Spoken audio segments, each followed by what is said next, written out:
Kaugnay sa iba't ibang kaso at personalidad na binabantayan ng National Bureau of Investigation, kausapin po natin si NBI Director Attorney Melvin Matibag. Magandang umaga po at welcome sa Balitang Hali, sir.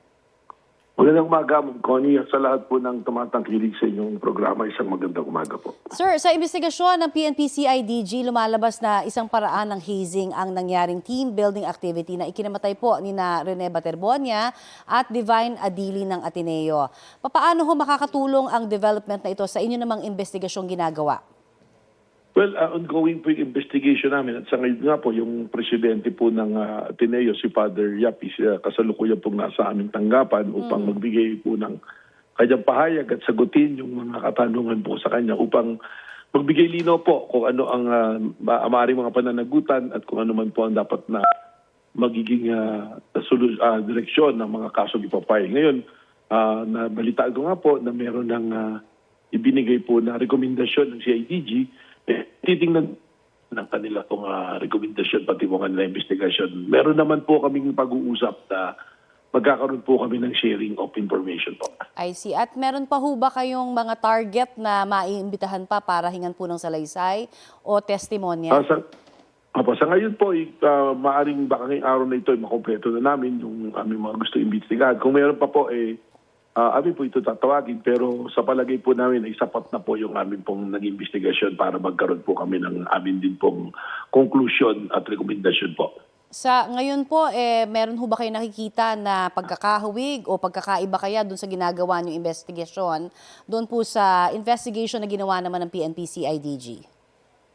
Well, I'd rather finish po yung investigation. Yun po yung aming usapan doon sa aming pong team na binuo na yung aming pong magiging pahayag ukol sa conclusion po at rekomendasyon ay pag matapos na ng buo yung ating pong investigasyon. Okay, mapunta naman po tayo doon sa isasampang reklamo ng NBI laban po kay dating Congressman Mike Defensor.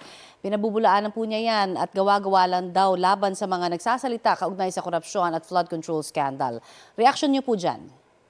Well, unang-una, lahat naman po ng akusado ay considered inosente hanggat hindi po napapatunayan sa korte.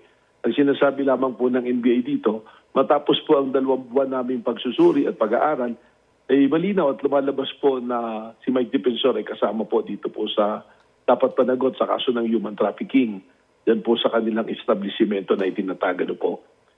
Mga dokumento po ito na galing sa mga ahensya ng ating gobyerno, katulad ng SEC, katulad po ng local government ng Pasig, at yung pong mga testimonya po ng mga taong ating pong inimbestigahan ukol dito po sa testimonya ito. Ngayon, sinasabi po niya, gawa-gawa, meron naman po siyang pagkakataon sa piskalya at sa korte na sagutin po ang reklamong ito.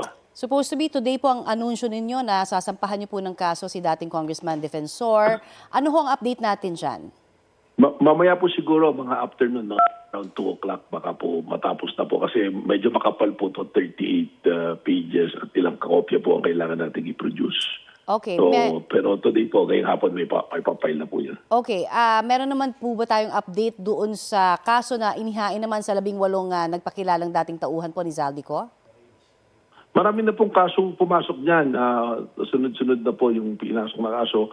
Doon po sa ipinasa amin na cyber libel ni Father Plavi tsaka po ni Congresswoman De Lima, natapos na po namin na investigasyon. For filing na po yan, antay na lang po namin kung kailan po sila makakapunta sa pag-file sa piskalya para sumpaan po yung amin pong affidavit of complaint po. Hihingi na rin po kami ng update sa paghahanap naman ninyo kay Senator Bato de la Rosa. Nasa Pilipinas pa ba siya o wala na?